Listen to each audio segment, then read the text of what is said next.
नमस्कार।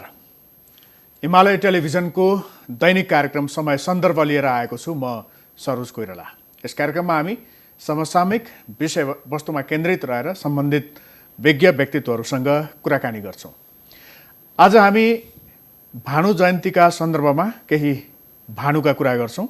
आज असार 29 गते भानु जयन्ती र सँगसँगै नेपाली सभ्यता विशेष गरेर पूर्वी सभ्यता दर्शनका कुरा गर्छौँ।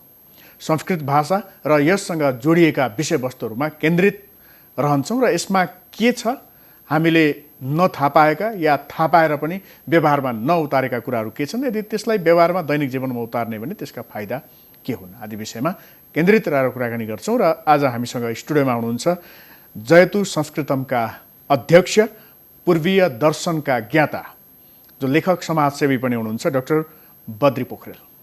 स्वागत छ यहाँलाई। नमस्कार। हजुर, आराम हुनुहुन्छ? ठिक छु। पूर्वीय सभ्यताका विभिन्न कुराहरू चाहिँ अहिले अब उजागर भयो होइन, कोरोना भाइरसको सङ्क्रमणसँगै। यो नै ठिक रहेछ। अब आजभोलि हरेक घरमा हरेक युवा पुस्ताले विशेष गरेर अझ पूर्वीय दर्शनको महत्त्व के रहेछ, किन हामी पीडित भइराखेका छौँ, अथवा किन हाम्रा चाहिने दैनन्दिनीहरू, हाम्रा व्यवहारहरू, हाम्रो पारिवारिक सम्बन्धमा विचलन खराबी किन आइराखेको छ भन्ने कुरो बल्ल यो नयाँ पिँढीले बुझ्दैछ। त्यस कारणले यतिखेर चाहिँ हामीले पूर्वीय दर्शन बारेमा जानकारी गराउनु पर्ने नै अवस्था छ। हजुर, यो विषयमा त हामी गइरहन्छौँ नै, यो कार्यक्रममा कुराकानी गर्छौँ नै। तर अघि मैले भूमिकामा पनि बाँधेँ कि आज भानु जयन्ती पनि हो। भानुका कुरा पनि थोरै गरौँ जस्तो लाग्यो यहाँलाई स्टुडियोमा प्रत्यक्ष रूपमा पाउँदाखेरि। संस्कृत भाषाका पनि यहाँ ज्ञाता हुनुहुन्छ। भानुभक्तले संस्कृत भाषाको रामायणलाई नेपालीमा अनुवाद गरेर एउटा ठुलो गुण लगाउनु भएको छ नेपाली साहित्यमा, भाषामा होइन, आदि एउटा चाहिँ धर्म संस्कृतिमा पनि समेत भनौँ। कसरी सम्झिनुहुन्छ भानुलाई आजको दिनमा? भानुलाई सम्झिने बहुआयामहरू छन्। हेर्नुहोस्, भानु नेपालका अब सामान्य मान्छेले भन्दा त आदिकवि भानुभक्त आचार्य भन्ने छ होइन। उहाँले चाहिँ नि रामायणलाई अनुवाद गर्नुभयो र घर घरमा पुर्याउनु भयो भन्ने एउटा सामान्य जनमानसमा यही बुझाइ छ। यो यथार्थ त्यही हो। तर यसका यो पक्षलाई विश्लेषण गर्दाखेरि के हेर्नुपर्ने हुन्छ भने कुनै पनि राष्ट्रको राष्ट्रियता बच्नको लागि र एउटा समृद्ध राष्ट्रको नमुना प्रस्तुत गर्नको लागि, प्रमाण गर्नको लागि चाहिँ नि त्यो देशको खालि सीमा मात्रै भएन, राज्य मात्रै भएर हुँदैन। संस्कृति, धर्म, आफ्नो चाहिँ नि परम्परा र माइथोलोजीहरू के छन् त्यसको चाहिँ नि उजागर भएको हुनुपर्छ। हाम्रा जति पनि ग्रन्थहरू लेखिएका छन् ती प्राय संस्कृतमा लेखिएका छन्। आम नेपालीहरूलाई त्यसको पहुँच छैन, किनभने संस्कृत पठन पाठनको परम्परा रोकिएको झन्डै 200 वर्ष नागिसकेको छ। त्योभन्दा अगाडिसँग त हामी कहाँ संस्कृत पठन पाठन राम्रै हुन्थ्यो, राम्रै चलन थियो होइन, गुरुकुलीय परम्परा थियो। जब भारतमा मैकालेको शासन आएपछि अनि भारतीय उपमहाद्वीपबाट नै यो संस्कृत बिस्तारै परास्त हुँदै गएको त हो नि। त्यस कारणले गर्दाखेरि त्यो अवस्थामा हामीले बोल्ने गरेको नेपाली भाषालाई खस भाषा भन्छौँ होइन, खस भाषा भनिन्थ्यो। त्यो खस भाषा पनि खालि लेख्य रूपमा थिएन, खालि बोल्ने रूपमा अलिअलि बोलिन्थ्यो, लेख्ने सामग्री थिएन। त्यस्तो जटिल परिस्थितिमा संस्कृतबाट पनि नेपाली भाषाको समृद्धि चिताएर त्यो नेपाली भाषामा चाहिँ नि केही नेपाली भाषालाई चाहिँ उजागर गरेर राष्ट्रमा यो नेपाल हो, नेपाललाई चिनाउनुपर्छ भन्ने दृष्टिले चाहिँ नि भानुभक्तले जुन रामायण लेख्नुभयो, त्यसले गर्दाखेरि युगसम्म उहाँको कीर्ति रहिरहन्छ, हामीले सम्झिरहन्छौँ। त्यो अर्थमा भानुभक्तले चाहिँ नि नेपालको अस्तित्व बचाइदिनको लागि, नेपाललाई नेपाली हो भनेर चिनाउनको लागि र नेपाली भाषालाई जीवन्त बनाउनको लागि चाहिँ नि नलेखिकन हुँदैन क्या। बोलेर त अब हराएर जान्छ होइन, लेखिएको प्रमाण हुन्छ। लेखिएको कुराहरू भोलिका पुस्ताले पनि हेर्छन्।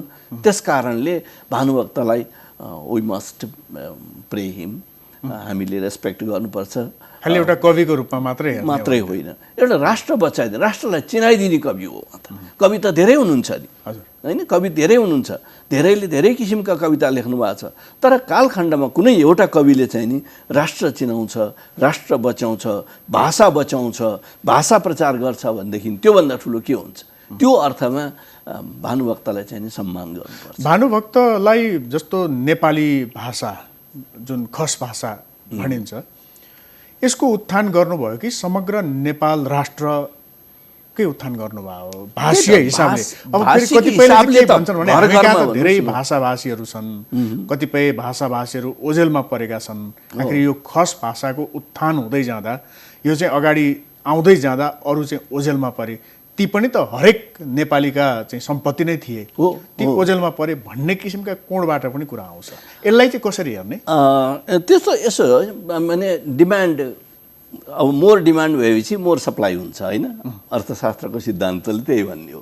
अब हामीले जब उहाँले चाहिँ नि एउटा सिम्बोलिक लगाइदिनु भयो नि भाषालाई, चाहिँ नि यो खस भाषालाई अगाडि ल्याउनलाई हो पनि संस्कृत मात्रै, मैले अघि भने नि संस्कृत मात्रैको प्रचलन थियो, शिलालेखहरू संस्कृतमा थिए, होइन, किताबहरू संस्कृतमा थिए, मान्छेले कुनै प्रमाणित कुराहरू धर्मशास्त्रहरू संस्कृतमा लेखिया थिए।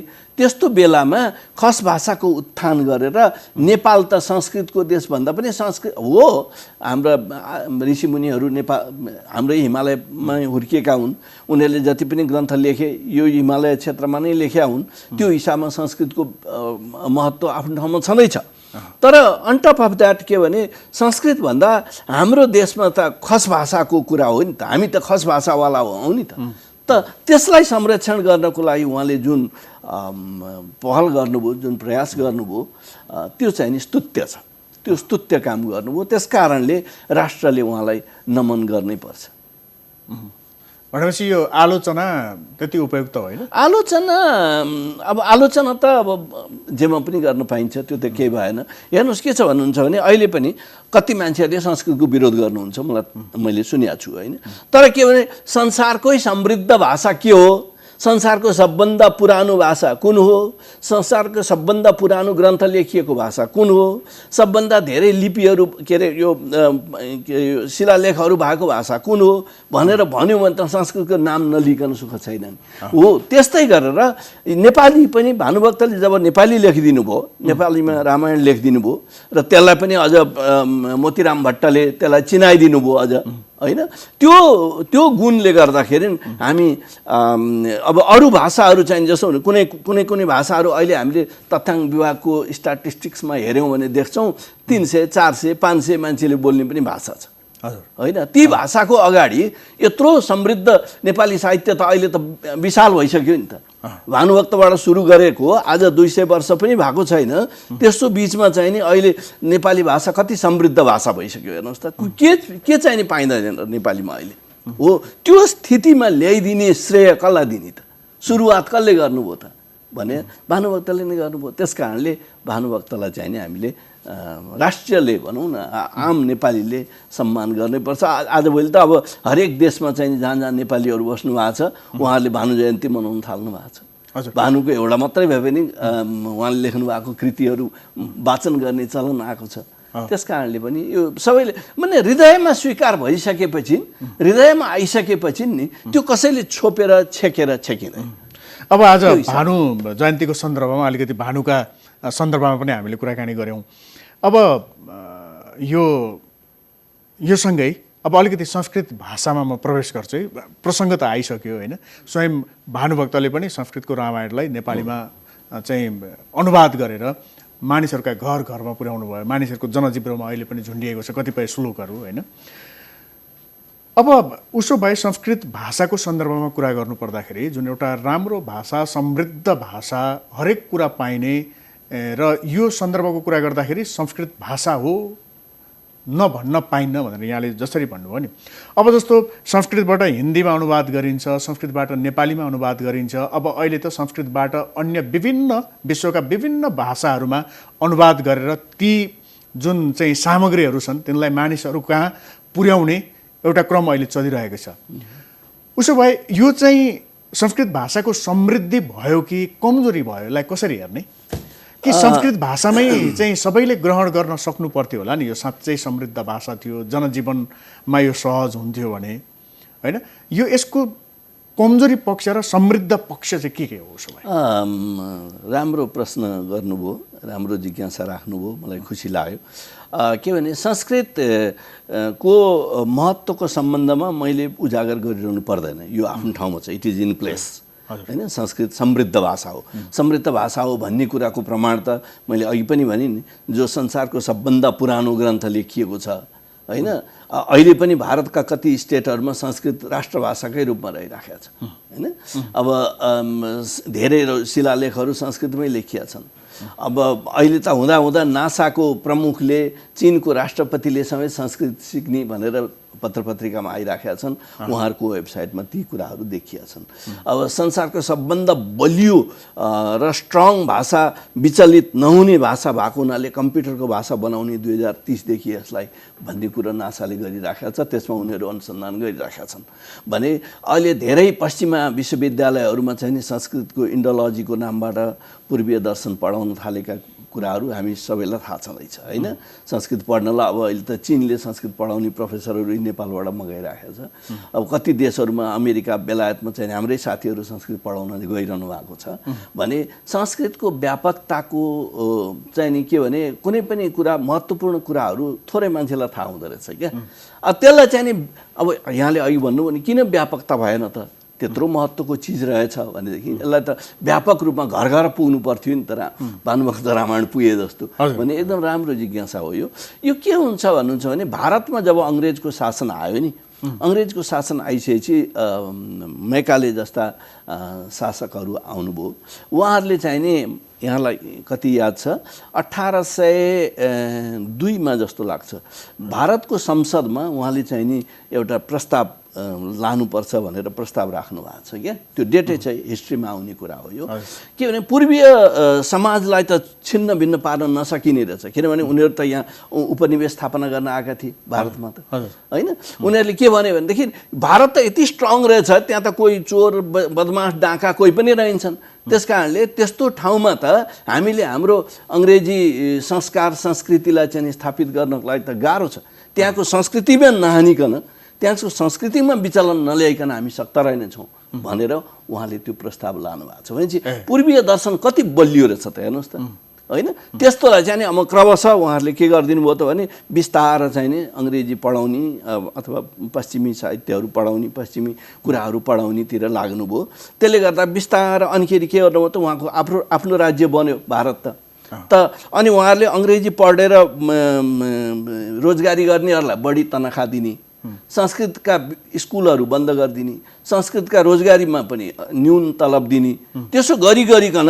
के गरियो त, यसलाई मास्तिर लग्यो, यसलाई तलतिर ल्याइयो, संस्कृतलाई तलतिर ल्याइयो, पश्चिमी दर्शनलाई, पश्चिमी भाषालाई, पश्चिमी संस्कृतलाई माथि लग्यो। त्यसो गर्दाखेरि बिस्तार थिचिँदै गयो। हेर्नुहोस्, त्यसमाथि अब औरङ्गजेब जस्ता मुस्लिमहरूले चाहिँ नि यहाँका मन्दिरहरू, किताबहरू जलाउँदै गए, होइन र? किताबहरू जलाउँदै गए, मूर्तिहरू तोड्दै गए, संस्कृतिको चाहिँ नि कसरी हुन्छ, उनीहरूले चाहिँ नि विधर्मी बनाएर हाम्रो यहाँका मान्छेहरूलाई चाहिँ नि यो पूर्वीय दर्शनबाट अथवा हिन्दू संस्कृति, सनातन भनौँ न, सनातन संस्कृतिबाट विचलित गराउन खोजे। उसो भए हामी जस्तो हाम्रो पूर्वीय सभ्यता, संस्कृति, भाषामा बडो गौरव गर्छौँ यसरी छलफल गर्दा, तर तपाईँ हाम्रै पनि जीवनशैली, दैनिकी चाहिँ कता कता पाश्चात्यबाट प्रभावित नै छ। टाई कोट लगाएको छु, यहाँले पनि बोल्दा ठाउँ ठाउँमा अङ्ग्रेजी मिसाइरहनु भएको छ। यो के त्यो अङ्ग्रेजले जुन रणनीति गरे यहाँ शासन सत्ता हत्याउनको लागि या त्यसलाई दीर्घकाल बनाउनको लागि भनेर यहाँले जुन विश्लेषण गर्नुभयो नि, त्यो त्यसैको उपज हो अहिले? अवश्य हो, यो पाश्चात्य अवश्य हो। हेर्नुहोस् न, अहिले भन्नुहोस् न, हामी 10-15 वर्ष अगाडि नेपालमा माओवादी आन्दोलन भयो नि, माओवादी आन्दोलनको बेलामा के गरियो? संस्कृत पढाउनेहरूलाई मारियो, संस्कृतका किताबहरू जलाइए, संस्कृतका विद्यालयहरू बन्द गरिए, हो कि होइन त? हामीले अस्ति मात्रै देखेको कुरा हो नि। अब अध्ययन गरिने भनेर पनि अब अहिले चाहिँ नि अब उहाँहरूले गल्ती रियलाइज गरिरहनु भएको छ। हामीले पनि शिक्षा मन्त्रालय धेरै शैक्षिक क्षेत्रसँग हामीले जयतु संस्कृतमबाट पनि हामीले धेरै त्यसमा पहल कदमी गऱ्यौँ। त्यसले गर्दाखेरि अब अहिले त 1 कक्षादेखि नै संस्कृत आवश्यक रहेछ भन्ने कुरो फिल भएको छ। त्यो फिल चाहिँ नि हामीले पनि यहाँबाट त्यो प्रयास गऱ्यौँ। अर्कातिर विश्व सन्दर्भ पनि हाम्रो लागि अनुकूल हुँदै आयो, किनभने पश्चिमा देशहरूले त संस्कृत नभइकन हुँदो रहेछ भनेर नासाले संस्कृत व्याकरणको कुरा गर्ने, हाम्रा यहाँका विज्ञानका कुराहरू चर्चामा ल्याउने, अनि विश्वविद्यालयहरू स्थापना गरेर पूर्वीय दर्शनहरू पढाउन थाल्ने भइसकेपछि त यहाँ त लाज मर्दो हो हाम्रा शासकहरूको। त्यही त नासाका अरू धेरै कुराहरूमा हामी विश्वास गर्छौँ, त्यो सत्य हो, ध्रुव सत्य हो भनेर मान्छौँ। पश्चिमाका धेरै कुराहरूमा हामी विश्वास गर्छौँ, उनीहरूकै दैनिक जीवनलाई हामी नक्कल गर्छौँ र त्यस्तै किसिमको जीवनयापन गर्न खोज्छौँ।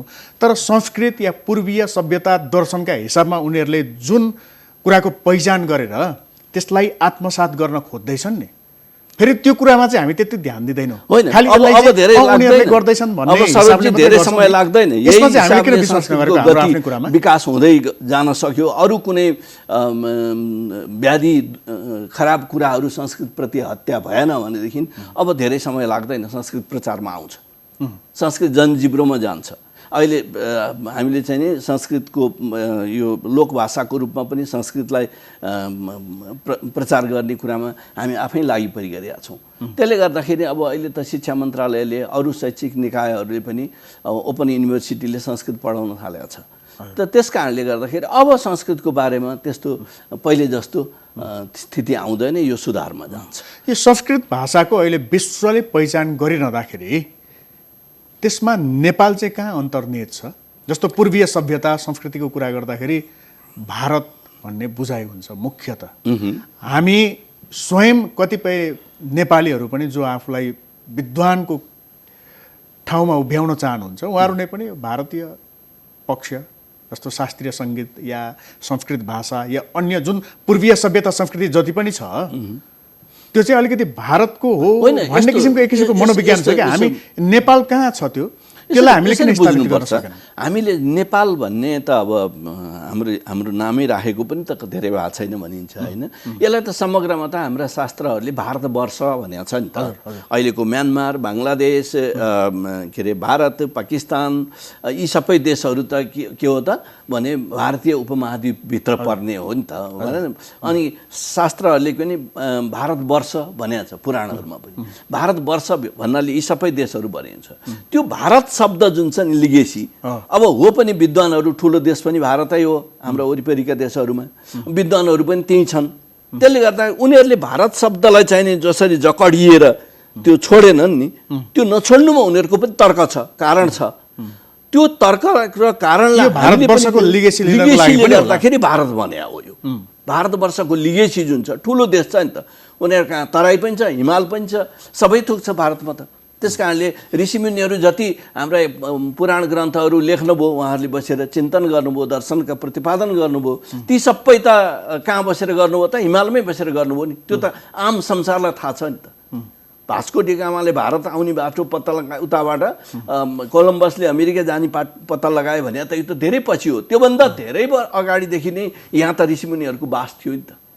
त्यस कारणले गर्दाखेरि त्यो यो चाहिँ नि के भने विद्याभूमि नै हो, दर्शन भूमि नै हो। यो अहिले यहाँले भन्नुभएको यो भूमिमा त ठुलो एउटा चाहिँ क्षेत्रफलमा त अहिले नेपाल आउँछ नि, हिमाली क्षेत्रको होइन। आखिरी यो शास्त्रले भनेको विभाजन र भारतवर्ष एउटै भए पनि भारतवर्ष एउटै भए पनि अहिले त अब हामी राष्ट्रियताका हिसाबले हेर्दाखेरि त भारत नेपाल भनेर हेर्छौँ नि। अहिले त नेपाल हो नि त, राजनीतिक विभाजन जस्तो भयो, यो राजनीतिक विभाजन भयो। तर पनि अरूको धेरैको बुझाइ चाहिँ भारत भन्ने नै छ नि। अलिकति हाम्रो स्थान चाहिँ त्यहाँ गुम्यो कि भन्ने हामी सङ्कल्प गर्दा अहिले पनि त भारतवर्षे भरतखण्डे भन्छौँ नि त होइन। भारतवर्षे भनेर हामीले नै एक्सेप्ट गरिराखेका छौँ नि, हामीले स्वीकार गरिरहेछौँ नि त। हामी भारतवर्षकै हौँ नि, हामी भारतवर्षकै हौँ, भरतखण्डकै हौँ हामी त। भारतवर्षभित्र अब पोलिटिकल सीमाहरू छुट्टिँदाखेरि, राजनैतिक सीमाहरू छुट्टिँदै जाँदाखेरि हामी छुट्टै देशमा भयौँ। त्यसले गर्दाखेरि हामी कहाँ छौँ त भन्दा जहाँ ऋषिमुनिहरू बढी बस्नुहुन्थ्यो होइन, त्यो क्षेत्र चाहिँ नि हाम्रो क्षेत्र हो। मेरो प्रश्नको यो जिज्ञासाको केन्द्रबिन्दु नै के थियो भने जस्तो विश्वले होस् या हामी नेपालीले पनि पूर्वीय सभ्यता दर्शनका कुरा गर्दा पूर्वीय सभ्यता दर्शन संस्कृत भाषा आदि इत्यादि जति पनि सम्पत्ति छन् यो पूर्वीय सभ्यता संस्कृति दर्शनका, यसको केन्द्र चाहिँ नेपाल भारत जस्ता अहिलेका देशहरू हुन् भन्ने हामीले भन्न या बनाउन किन सकेनौँ? भारततर्फ केन्द्रित ध्यान केन्द्रित किन भयो भन्ने कुरा मात्रै हो। तर के भने अब हामी त्यो त संसारले मानेकै छ नि, त्यो मानेरै त हामी माथि प्रहार भइराखेको छ। कमजोर घर फुटाउन खोजिँदैछ, कमजोर बनाउन खोजिँदैछ नि त। त्यस कारणले हरेक कुरामा चाहिँ नि के भने भाषिक हिसाबबाट अब अर्को कुरा संस्कृतको प्रचार किन भएन भन्ने कुरामा अर्को एउटा एङ्गलबाट पनि हामी विश्लेषण गर्न सक्छौँ। संस्कृतलाई मान्छेहरूले के सोच्यो भने यो एउटा भाषा मात्रै हो भन्ने ठाने क्या। हजुर, संस्कृत भने जीवन पद्धति हो क्या, त्यसरी बुझिदिएनन् मान्छेहरूले होइन। संस्कृत भने जीवन पद्धति हो, यो भाषा मात्रै होइन। भाषिक हिसाबले हेर्ने हो भने त हामी कहाँ संस्कृतै बोल्ने त कति छन् र होइन। संस्कृतै दैनन्दिनी संस्कृत बोल्नेहरू त ज्यादै कम हुनुहुन्छ। अब के अरे तथ्याङ्क विभागको तथ्याङ्क अनुसार पनि 2000 जना मान्छे भनेको छ। 2000 भन्दा कम छ भनेदेखि त्योभन्दा 2000 भन्दा कम मान्छेले मात्रै संस्कृत बोल्नु हुँदो रहेछ नि त। त्यसको अर्थ के, संस्कृत त केही पनि रहन्छ क्यारे भने जस्तो लाग्छ नि त। यो 3 करोड पपुलेसन भएको 2000ले बोल्नु त के ठुलो कुरो, तर त्यो होइन। यो त समृद्ध, यो त के भनेदेखि यो भित्रको जुन वाङ्मय छ नि, त्यो वाङ्मय भने के हो त, यहाँभित्रको दर्शन, संस्कृतभित्रको दर्शन, संस्कृतभित्रको धर्मशास्त्र, संस्कृतभित्रको विज्ञान, संस्कृतभित्रको कर्मकाण्ड, संस्कृतभित्रको ज्योतिषशास्त्र, आयुर्वेद, यिनीहरू जो छन् नि, यो सबै चाहिँ नि के हो त, समग्रमा वाङ्मय भने यही हो। यो समग्र टोटालिटी, त्यो टोटालिटीमा संस्कृतभित्र यो चिज छ। त्यस कारणले संस्कृत भने भाषा मात्रै होइन। यो कुरो चाहिँ नि हामीले भन्दा पनि अहिले पश्चिमाहरूले यही हिसाबले बुझिराखेका छन् होइन। अहिले त कम्प्युटरको भाषा बनाएर किन बनाउने कम्प्युटरको भाषा भन्दा फ्याक्चुअल छ। यहाँ चाहिँ नि नले ngले उच्चारण गर्ने शब्दहरू कति छन्, कण्ठस्थानका उच्चारण गर्ने शब्द कति छन्, नासिका स्थानको उच्चारण गर्ने शब्द कति वैज्ञानिक छ संस्कृत। हेर्नुहोस् त, त्यो विज्ञानलाई उनीहरूले ट्याप गरिरहेका छन्, त्यो विज्ञानलाई युज गर्न खोजिरहेका छन् भनेदेखि अब यसलाई चाहिँ नि हामीले अब त्यही भएर प्रकारान्तरले क्या उनीहरू संस्कृत प्रशस्त पढ्छन् होइन, प्रशस्त पढ्छन्, तर उनीहरूको पढाइ चाहिँ नि र हाम्रो पढाइमा अलिकति भिन्नता चाहिँ छ। हामी घोक्ने हिसाबले पढ्छौँ, उनीहरू बुझ्ने हिसाबले पढ्छन्। हामी परम्परा थेग्ने हिसाबले पढिरहेका छौँ, शास्त्रलाई बचाउने हिसाबले पढेका छौँ। शास्त्रलाई बचाउनु पर्दैन मेरो सोचौँ पनि, यो आफै समृद्ध छ बाबा। यसको महत्त्वलाई त गुदीलाई त सबैले गुदी खोज्ने नै हो। त्यो गुदी खोज्ने काम चाहिँ नि सबै संसारले गरिराखेको छ अहिले। त्यसका अलिकति बुझ्ने भाषा भनिदिनुहोस् न। जस्तो अघि यहाँले जोड्नु भयो नि, संस्कृतमा विज्ञान छ, धर्म, संस्कृति, परम्परा आदि जति पनि दैनिक जीवनमा जो मानिस चाहिँ त्यसमा रहन्छ ती सबै संस्कृतमा छ भनेर यहाँले भन्नुभयो नि। एउटा अरू भाषा बोले जस्तै भाषा मात्रै होइन भन्ने कुरा, एक दुईवटा उदाहरण कसरी कसरी बुझ्ने? यसलाई चाहिँ नि के भन्छ, संस्कृतलाई सामान्यतः मैले 4वटा वर्गीकरण गरेको छु क्या। एउटा चाहिँ नि के हो त, यो भने संस्कृतभित्र विज्ञान छ। हेर्नुहोस्, त्यो विज्ञान भने के भने, जस्तो विज्ञान कसरी त्यही भन्दैछु म। संस्कृतभित्र विज्ञान छ। विज्ञान भने के हो भने यो आयुर्वेद विज्ञान हो होइन। हामी जहाँ विज्ञान विशिष्टम ज्ञानम विज्ञानम भनेको छ क्या। त्यो जब हामी त्यो भित्र रहेका कुराहरूलाई खोतलेर अरू कुरा विस्तार गर्न सक्छौँ, त्यो विज्ञान हो होइन। त्यो विज्ञान चाहिँ नि संस्कृतमा छ। त्यो एउटा, यो 4वटा हाँगा मध्येको एउटा भाग त्यो विज्ञान हो। त्यो विज्ञानभित्र के छ त, एउटा विज्ञान हाँगा, त्यो विज्ञानभित्र के छ त भन्दा योग छ, आयुर्वेद छ, ज्योतिषशास्त्र, खगोल विद्याहरू छन् के नि। यो अहिले संसारले सबभन्दा ठुलो, अब भन्नुहोस् न, पुराण पढ्दाखेरि मैले देखिराखेको छु यति 1000 योजनमा चाहिँ नि चन्द्रमा छु, यति 1000 सूर्य छ भनेर भनेको छ। त्यसैलाई आधार मानेर अहिले वैज्ञानिकहरूले किलोमिटरमा त्यसको दूरी निकाले। त्यो उहिले शास्त्रहरूले भनिसकेकै कुरा हो नि बाबा। त्यो त मैले भने होइन नि, त्यो पुराणमा जसले पनि देख्न सक्ने कुरा हो नि त होइन। त्यो त यति 1000 योजन छ, सूर्य यति 1000 योजन छ, चन्द्रमा यति 1000 योजन छ भनेर त भनिसकेको कुरा हो। यी सबै कुराहरूलाई म अस्ति अमेरिकामा गएर त्यो उनीहरूको सेटेलिट त्यो ग्रहहरू हेर्ने ठाउँमा पनि संयोगले पुगेका थिएँ क्या। त्यहाँ हेर्दाखेरि अब बुध, बृहस्पति, चन्द्र, सूर्यको चाहिँ नि डिस्टान्स हेर्दाखेरि, यहाँबाट यसरी हेर्दाखेरि के देखिन्छ त भने जति टाढा भयो त्यति कम देखिने होइन। अब त्यो ताराहरू किन सानो देखिन्छ भन्दाखेरि साह्रै सानो के अरे ज्यादै टाढा भएको हुनाले सानो देखियो भने चाहिँ हो। यस्ता कुराहरूलाई चाहिँ उहाँहरूले ल्याबमा प्रमाणित गर्नुभएको छ, हामीले त्यो गर्न सकेनौँ। हामीले चाहिँ यति किलोमिटर भन्ने चाहिँ नि पूर्वीय दर्शनले भनेको छ हैन। अब त्यो त मानामा भन्नु र किलोमा भने जस्तै हो नि त हैन। त्यो के अरे किलोमिटरमा भन्नु र अब यो योजन यति योजन छ भन्नुमा त त्यो केही कुरा भएन नि। योजन एउटा अचम्म अथवा रहस्य त यसमा छ नि हैन। जस्तो अहिले पश्चिम सभ्यता भनौँ या विज्ञानले जसरी एउटा चाहिँ नाप जाँच गरेर यति किलोमिटर यति दूरी भनेर जुन भन्यो नि प्रमाणित गर्यो र त्यसलाई सबैले मान्यो। तर यी कुराहरू त हाम्रा धर्मशास्त्रहरूले पहिले नै भनेका थिए, तर भनियो मात्रै। कुन विधिद्वारा कुन प्रक्रियाद्वारा भनेर त्यसको वैज्ञानिक त्यो हाम्रो कमजोर पक्ष हो। त्यो भनिएन नि। यो नाप नक्सा चाहिँ कसरी निकालियो, दूरी चाहिँ कसरी निकालियो होला त्यति बेला? त्यही त मैले ऋषि मुनिहरूले गरे निकालिन्थ्यो। हेर्नुहोस्, यो निकालिन्थ्यो। अब हामीलाई जब संस्कृतका किताबहरू नै जलाउने, संस्कृतका के अरे संस्कृतलाई चाहिँ जसले महत्त्व मानेका चाहिँ शिलापत्रहरू हुन् तिनीहरूले नै तोड्दै जान थालेपछि त संस्कृतको बारेमा कुरा गर्न पनि मान्छे डराउने भयो नि त कुनै कालखण्डमा। हामीले अस्ति माओवादीको कालमा थाहा पाएनौँ र होइन? त त्यस्तो भएको हुनाले संस्कृतलाई कसरी हुन्छ दाब्ने, उसलाई चाहिँ उठ्न नदिने, त्यो पक्षमा गइयो क्या। विश्वको इतिहासले त्यही भन्छ। त्यसले गर्दाखेरि संस्कृतमा महत्त्वपूर्ण कुरा हुँदै पनि यो ओझेलमा पर्न गयो। त्यसमाथि अब छिमेकी देशमा नै मैले अघि पनि भने नि, छिमेकी देशमा नै मेकाले जस्ता शासन आएपछि त के भयो त पूर्वीय दर्शन त त्यसै तिरोहित भयो, त्यसै कमजोर हुँदै गयो। त्यसले गर्दाखेरि संस्कृत उठ्न पाएन। तर के भने यसलाई कसैले मृत भाषा पनि भने नि। मृत भाषा भने त कस्तो भने त्यो ज्यादै नबुझेर भनेको कुरा हो। किनभने यसलाई जतिसुकै छोप्न खोजे पनि हामीले यहाँ त लभइगयो, यहाँका किताबहरू जलाउन खोजियो, यहाँका 2-4 जना मान्छेलाई मारियो, यहाँका 2-4 स्कुल बन्द गरियो। So what? संसारभरि त अन्त खुल्यो नि त, युनिभर्सिटी नै खुल्यो। यहाँ स्कुल बन्द भयो, वहाँ युनिभर्सिटी खुल्यो होइन? यो त भुसको आगो जस्तो न हो। भुसको आगो एक ठाउँबाट निभाउनु खोजेर हुन्छ र त्यो अर्कोतिर पुतपुत गरेर अर्कोतिरबाट आउँछ। त त्यस्तै हो। यहाँभित्रको महत्त्व चिजलाई चाहिँ नि हामीले तिरोहित गरेर गर्न सकिँदैन, गरिँदैन। यो हुँदा पनि हुँदैन। कुनै कालखण्डमा होला, कुनै बेलामा त्यो गरिएला होइन, तर त्यसले निरन्तरता स्थायित्व चाहिँ नि पाउँदैन। अर्को कुरा संस्कृतमा के छ भन्नुहुन्छ भने एउटा मैले विज्ञानको कुरा गरेँ है। त्यसपछि दर्शनको कुरा छ। दर्शन पूर्वीय दर्शन भित्र पनि आस्तिक दर्शन छ, नास्तिक दर्शन छ, वैशिष्टिक दर्शन जस्तो नास्तिक पनि दर्शनै हो नि त। नास्तिकलाई पनि दर्शनै मानेको छ शास्त्रहरूले। दर्शनभित्र दुईटा छ, एउटा पूर्वीय दर्शनभित्र दुईटा छन्, एउटा आस्तिक दर्शन, एउटा नास्तिक दर्शन। आस्तिक दर्शन भनेको वैशेषिक न्याय वेदान्त यिनीहरू भइहाल्यो।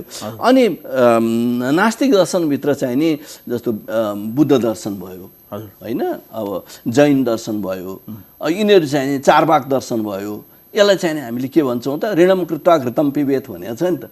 ऋण गिरेर नि घिउ खाऊ है भने त्यो फिलोसफी आएको चाहिँ नि हामीले यो अनिश्वरवादी दर्शन अथवा पूर्वीय दर्शनको यो अध्यात्मदेखि फरक चिज हो, तर पूर्वीय दर्शनको कुरा हो भनेर हामी त्यसरी व्याख्या गर्छौँ। त्यो सबै दर्शनहरू कति अहिले संसारमा सब संस्कृतलाई किन मानिया छ भने त्यसै मानिया होइन। यहाँभित्रको विज्ञानलाई हेरेर भन्दा पनि विज्ञान छ, तर त्यो विज्ञान भन्दा पनि हामीले भनेको पूर्वीय दर्शनले भनेको विज्ञान भन्दा अहिले पश्चिमी दर्शनको विज्ञान धेरै अगाडि गइसकेको छ। यद्यपि उनीहरू आधार त्यसलाई लिइराखेका छन्, त्यो आफ्नो ठाउँमा छ। तर वे अफ प्रेजेन्टेसन तपाईँले भन्नुभयो जस्तै जनताको जिब्रोमा पुर्याउने, जनताको दिमागमा पुर्याउने काम चाहिँ नि पश्चिमाहरूले धेरै राम्रोसँग गरेका छन्, त्यो स्वीकार्नुपर्छ। तर यो चाहिँ दर्शनमा त हामी अझै पनि अगाडि छौँ होइन। त्यो चाहिँ नि दोस्रो कुरा भयो दर्शनमा छ। त्यस्तै संस्कृतमा अर्को के छ भने साहित्य छ। हेर्नु, साहित्य संसारकै बलियो साहित्य छ। कालिदासका ग्रन्थहरू यहाँ छन्, मागदण्डी जस्ता कविहरूका चाहिँ ग्रन्थहरू यहाँ छन्, यी पुराणहरू छन्, व्यासले लेखेका पुराणहरू छन्। अब यस्तै यिनै कुराहरूलाई लिएर नेपालमा संस्कृतको अत्यन्त महत्त्व छ। हाम्रो जीवन पद्धति नै संस्कृतमय छ। संस्कृतलाई उपेक्षा गरेकै कारणले चाहिँ हाम्रा घर घरमा झगडा भएको छन् अहिले। हेर्नुहोस् होइन, छोरा र बाउको बिचमा झगडा हुने, श्रीमान र श्रीमतीको बिचमा डिभोर्स हुने होइन, यो घर घरमा विचलन आउने जस्ता कामहरू किन भएको छ भन्दा हामीले हाम्रो शास्त्र हाम्रो अनुकूल गरेनौँ क्या। कोरोना किन अहिले आएपछि के अरे हात धुनुपर्छ भनेर अहिले आएर भनिन्छ नि, अहिले पश्चिमाहरूले त्यसको प्रचार गर्दैछ। त्योभन्दा धेरै अगाडिदेखि बाबा पूर्वीय दर्शनले त भनिरहेको छ त, आज 21-22 चोटि चाहिने हात धुनुपर्छ भनेको छ। अहिले साबुन थिएन त्यो बेला माटोले धुनुपर्छ, गोबरले धुनुपर्छ भनेको छ, खरानीले धुनुपर्छ भनेको छ नि त हामीले हाम्रो शास्त्र चाहिँ नि व्यवस्था गर्ने। अहिले उनीहरूले भनेपछि सेनिटाइजर युज गर्नुपर्ने छ भनेर अनि हामी सेनिटाइजरतिर लाग्थ्यो। ल हेर्नुहोस् है, घरमा बत्ती बाल्ने अनि धुपौरो लिएर गाउँमा आगो खोज्न जाने हामी भयौँ क्या, होइन? घरमा आगो बत्ती बलिरहेको छ तर आगो खोज्न हामी गाउँमा गएको जुन हालत छ नि, जुन उदाहरण हो, त्यही चाहिँ नि अहिले संस्कृतको उपेक्षा गर्दाखेरि भइराखेको छ। त त्यस्तै अर्को एउटा कर्मकाण्ड हेर्नुहोस् न, जतिसुकै विरोध गरे अलिकति छोटोमा बताइदिनुहोस्। जतिसुकै विरोध गरे पनि तपाईँ हाम्रो घरमा चाहिँ नि पिताजी माताजीको देहावसान हुँदाखेरि, कुनै धर्म कार्य गर्दाखेरि हामी पुरोहितलाई बोलाउँदैनौँ? जतिसुकै विरोध गरौँ न, त्यो बेला ऐजन टाइममा त हामीलाई नभई हुँदैन नि त। हो, त्यो कहाँबाट दियो भन्दा पूर्वीय दर्शनले दिया त हो नि, होइन? त्यस कारणले त्यो पनि एउटा सिङ्गो शाखा छ क्या। यसरी विज्ञान, त्यसपछि साहित्य, त्यसपछि गएर दर्शन र कर्मकाण्ड, यो चारवटा चाहिँ नि मूल भाग संस्कृतिका हुन्। अब यही संस्कृति, त्यसैलाई हामी टोटालिटीमा चाहिँ नि वाङ्मय भन्छौँ। यो नबुझिदिँदाखेरि चाहिँ नि आज हामी संस्कृतिमा पनि पछाडि पर्नु परेको छ। तपाईँ हाम्रो बिचमा गृहकलाका पनि यसैले ल्याइराखेको छ, होइन? आपसी सम्बन्धमा चाहिँ नि विशृङ्खलता आइराखेको छ। त्यस कारणले त एउटा हाम्रो पहिला गुरुकुलीन पद्धतिमा के थियो हेर्नुहोस् त, कति राम्रोसँग पढाइ हुन्थ्यो। एउटा गुरुप्रति विश्वास गर्ने, होइन? गुरुले भनेको कुरो मान्नुपर्छ, गुरुले दायाँ बायाँ गर्न पाइँदैन भनेर त्यो निष्ठा, त्यो विश्वास जागेको थियो र त्यो बेला कति अनुशासित मान्छे हुन्थे नि त। अब अहिले म कलेजमा पढाउँछु, हेर्नुहोस्, पढाउँदाखेरि अब म इकोनोमिक्स पढाउँछु, बाहिर निस्किँदाखेरि यो टोपी लाएर आउने सर भनेर टोपी लाए बापतको चाहिँ नि त्यहाँ क्रिटिसिजम अथवा त्यो ब्याकबाइटिङ त्यस्तो हुन थाल्छ। यो त राम्रो कुरो होइन नि त, होइन? आफ्नो गुरु जसले शिक्षा दिन्छ उसलाई चाहिँ नि सम्मान गर्ने, आदर गर्ने, उसँगबाट केही सिक्ने हो कि उसको आलोचना गर्दै हिँड्ने त हो? यस्ता कुराहरू हामीले भित्रै आयौँ क्या बाहिरबाट, यस्ता कुराहरू हामीले इम्पोर्ट गऱ्यौँ। हाम्रा राम्रा कुराहरू चाहिँ तिरोहित भयो, तिनीहरू डिस्यापियर भएर बसिरहे। अब यहाँले संस्कृत भाषाको चाहिँ गहनता अथवा यसको महत्त्वको यति लामो व्याख्या गर्नुभयो। अब यसको अध्ययन गरेका यहाँहरू जस्तो अध्येताले त यसको महत्त्व बुझ्ने मैले त संस्कृत पढ्नुस् म यही जोड्दैछु। हजुर, यो महत्त्व जान्ने कुरा भइगयो। तर अब संस्कृतको अध्ययन नगरेकाले पनि अहिले विश्वले जसरी यसको महत्त्व दिएर अध्ययन अध्यापन गराइरहेको छ नि, त्यस हिसाबले पनि एउटा आकलन गर्न सकिने अवस्था रह्यो। जस्तो अब यहाँले नै पनि 18 पुराणलाई नेपाली भाषामा अनुवाद गर्नुभएको छ। अब यो जुन अनुवाद गर्ने क्रम छ नि, त्यसभित्र रहेको गुदी त आयो, होइन? त्यसभित्र रहेको सन्देश, ज्ञान, जुन ज्ञानको भण्डारको कुरा गर्नु भने त्यो त आयो, तर संस्कृत भाषा त आएन नि। यसलाई कसरी हेर्ने? संस्कृत यस्तो, संस्कृत भाषा एउटा वर्ग त हामीसँग छैन। पहिला कुरो त हेर्नु, संस्कृत भने मैले अघि भने दर्शनसँग सम्बन्धित हो, यो चिन्तनसँग सम्बन्धित हो। यो त्यस कारणले जति पनि हामीले देख्छौँ नि, अब लगभग 50-60 वर्षको उमेर भइसकेपछि त सबैलाई अध्यात्मतिर केही न केही झुकाव त हुन्छ। अनि देखिरहेछौँ नि हामीले, हरेक घरमा, हरेक परिवारमा, हरेक व्यक्तिमा चाहिँ नि त्यो झुकाव देखिरहेछौँ। तर उहाँहरूले कुनै बेला अब कालखण्डमा संस्कृत पढ्नु भएन, त्यसले गर्दाखेरि संस्कृत नपढे बापत उहाँलाई जुन पश्चाताप भइराखेको छ नि, त्यो संस्कृत नपढे बापत ग्रन्थहरू पढ्न पाइएन। मेरै कति साथीहरू हुनुहुन्छ त उहाँहरू चाहिँ तैँले त संस्कृत पढेको थिइस्, अहिले आनन्द भएको छ, हामीले पढेनौँ भनेर सधैँ दिगदारी एक्सप्रेस गर्ने साथीहरू हुनुहुन्छ। उहाँहरूको लागि चाहिँ ल अब संस्कृत पढ्नु पर्दैन तपाईँलाई, ल पढ्नुहोस् भनेर मैले यी किताबहरू चाहिँ नि यसरी 18वटा पुराणलाई चाहिँ नि अध्यायगत सारांश लेखेर उहाँहरूलाई सजिलो बनाइदिएको हो। वास्तवमा समाज सेवा नै हो यो। समाजलाई चाहिँ नि सही हिसाबबाट एउटा संस्कारित समाज बनाउनको लागि, अनुशासित समाज बनाउनको लागि, होइन, एउटा कृतकृत्य हुने समाज बनाउनको लागि चाहिँ नि यी धर्मग्रन्थहरूले बहुत ठुलो योगदान गरेका छन्। यो अनुवाद गरेका यी पुस्तकहरूमा के छन् जीवनोपयोगी संस्कृत श्लोक या यहाँले नेपालीमा सारांश गरेको कुराहरू एक दुईवटा केही त्यस्तो महत्त्वपूर्ण सन्दर्भ बताइदिनुहोस्। हेर्नुहोस् के भने संस्कृतको दर्शनले के भन्छ भने सर्वे भवन्तु सुखिन सर्वे सन्तु निरामया, सबैले जाने छ नि यो कुरा होइन। सबैको कल्याण होस्, सबैको भलो होस्, कसैलाई रोग नलागोस्, कसैलाई दुःख नपरोस् भन्ने चिन्तन कहाँ छ त? संस्कृतमै त छ होइन। विश्व भाइचाराको कुरा, ह्युमेनिटी एबोभ अल नेसन्स, विश्व बन्धुत्वको कुराहरू कहाँ छ त? संस्कृतमै छ होइन। आज चाहिँ नि म खाऊँ मै लाऊँ सुख सयलबा मोज म गरौँ भन्ने एउटा दर्शन छ, सर्वे भवन्तु सुखिन भन्ने अर्को दर्शन छ। ल कुन चाहिँ तपाईँ रोज्नुहुन्छ? त्यस कारणले संस्कृतको महत्त्व कति छ भनेर त यो एकछिन कुरा गरेर त सम्भवै छैन।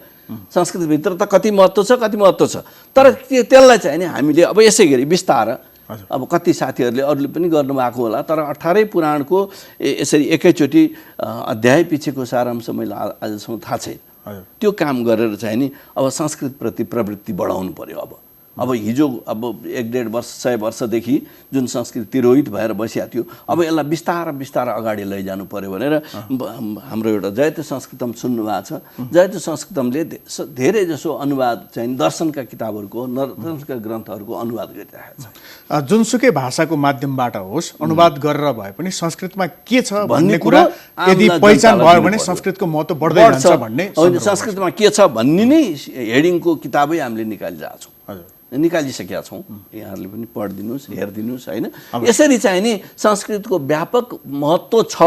त्यो महत्त्वलाई अहिले त्यसै तिरोहित भएर बसिया छ, त्यसलाई अब उजागर गर्नु पर्यो भनेर अहिले धेरैजना लागिरहनु छ। यहाँले देखिरहनु भएको छ नि, आजभोलि त युट्युबतिर चाहिँ नि यो सञ्जालहरूतिर चाहिँ नि संस्कृतका कविताहरू भन्ने, छन्दमा कविताहरू भन्ने कति एउटा हुइम नै आएको छ नि त होइन। यसले गर्दाखेरि बिस्तारै अस्ति हामीले जयते संस्कृतमले चाहिँ नि भव्य अन्तर्राष्ट्रिय कविता सम्मेलन गऱ्यौँ होइन, जुमको माध्यमबाट भने त्यसले यति धेरै सहभागिता र यति धेरै हामीले प्रेज पाएका छौँ। त्यो साँच्चै नै संस्कृत त एकदम जीवन्त भाषा रहेछ भन्ने देखाइरहेको छ कि। अब यो यति अथाह महासागर छ, अब यो आधा घन्टाको कार्यक्रममा साह्रै व्याख्या गरेर सम्भव पनि भएन होला। तैपनि हामी यसमा छिर्ने प्रयत्न गऱ्यौँ। आगामी दिनमा फेरि समय मिलाएर यसका अन्य पक्षहरूको बारेमा पनि कुराकानी गरौँला। अब हामीले सुरुवात भानु जयन्तीका सन्दर्भमा भानुका कुराबाट गरेका थियौँ। अब जाँदै यहाँ स्वयं संस्कृतका ज्ञाता पनि हुनुहुन्छ, भाषा साहित्य का चाहिँ एउटा भनौँ न विद्वान पनि हुनुहुन्छ। केही भानुको कुनै श्लोक, रामायणको कुनै श्लोक या कविता यहाँलाई याद छ भने त्यो अलिकति। गजाधर सोती कि घर बुढी अलक्षिन कि रहेछन् के पुग्यौँ साँझमा तिनका घर पूर्णिमा बास गरियो, निकालिन् साँझैमा अलिक पर विश्राम गरियो।